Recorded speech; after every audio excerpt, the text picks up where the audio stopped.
Corona virus Bharat में अपनी पकड़ बना चुका है, जिसके लिए चाइना की 2 कंपनी से मंगवाई गई है भारत में टेस्टिंग किट्स। भारत में भेजे गए चाइनीज टेस्टिंग किट्स को ना यूज करने का फैसला लिया गया। Indian council of medical research ने सोमवार को कहा कि वो खराब और क्वालिटी इश्यू की वजह से चाइना से मंगवाई गई टेस्टिंग किट्स को वापस करने की योजना बना रहे हैं। चाइना ने भारत के इस फैसले की आलोचना करी और वो भारत के इस फैसले से सहमत नहीं है। चाइनीज एम्बेसी ने भारत के इस फैसले को कंसर्न दिखाते हुए कहा कि वो इन दोनों कंपनीज वॉन्टफो बायोटेक और जुहाई लिवजिन के इक्विपमेंट्स की जांच कर चुकी है। एम्बेसी स्पोक्सवुमन जी रोंग ने एक स्टेटमेंट में कहा कि it is unfair and irresponsible for certain individuals to label Chinese products as faulty, और उनका कहना है कि चाइनीज कंपनी से काफ़ी इक्विपमेंट्स दूसरी कंट्रीज में भेजे गए हैं, जैसे यूरोप, एशिया और लैटिन अमेरिका, बिना किसी शिकायत के। चाइना भारत की कोरोना वायरस से लड़ने में मदद कर रहा है, जिसके लिए वो गुड क्वालिटी की किट्स ही एक्सपोर्ट करते हैं। वॉन्टफो बायोटेक ने एक स्टेटमेंट में कहा, भारत में भेजे जाने वाली किट्स को इंडियन मेडिकल रिसर्च खुद जांच करता है इंपोर्ट लाइसेंस मिलने से पहले। बॉलीवुड सिंगर कनिका कपूर ने हाल ही में अपने एक पोस्ट के जरिए कोरोना फैलाने को लेकर अपनी चुप्पी तोड़ी थी और पोस्ट के जरिए बताया था कि उनके बारे में गलत जानकारी फैलाई जा रही है। पोस्ट के जरिए कनिका ने अपनी ट्रैवल हिस्ट्री के बारे में जानकारी दी थी और लोगों से अपेक्षा की थी कि लोग उनकी सच्चाई को समझें।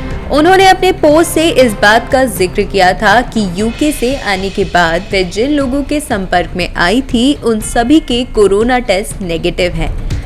मुश्किलों के बीच फंसी बॉलीवुड गायिका कनिका कपूर अब कोरोना संक्रमित लोगों की मदद करना चाहती हैं।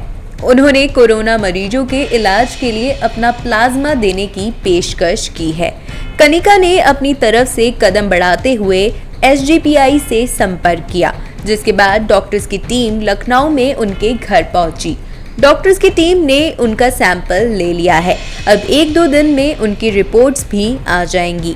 अगर वह रिपोर्ट्स पॉजिटिव आती हैं तो कनिका जल्द प्लाज्मा देने के लिए अस्पताल जा सकती है। आपको याद दिला दें, संक्रमण की बात छिपाने को लेकर कनिका पर पुलिस ने मामला भी दर्ज किया हुआ है। इसके लिए उन्हें नोटिस दिया जा चुका है। 30 अप्रैल को कनिका का बयान दर्ज किया जाएगा।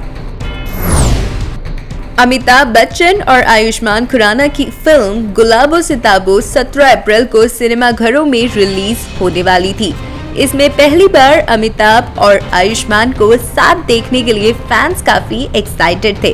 साथ ही अमिताभ बच्चन के फर्स्ट लुक ने भी लोगों को काफी इम्प्रेस किया था, लेकिन कोरोना की वजह से लगे लॉकडाउन ने सारा खेल ही बिगाड़ दिया। सिनेमाघरों के बंद होने की वजह से पूरी तरह तैयार फिल्म भी थिएटर में रिलीज नहीं हो पा रही है।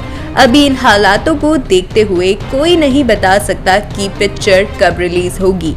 ऐसे में शायद गुलाबो सिताबो सिनेमाघरों से पहले OTT प्लेटफॉर्म पर दर्शकों को देखने को मिल सकती है।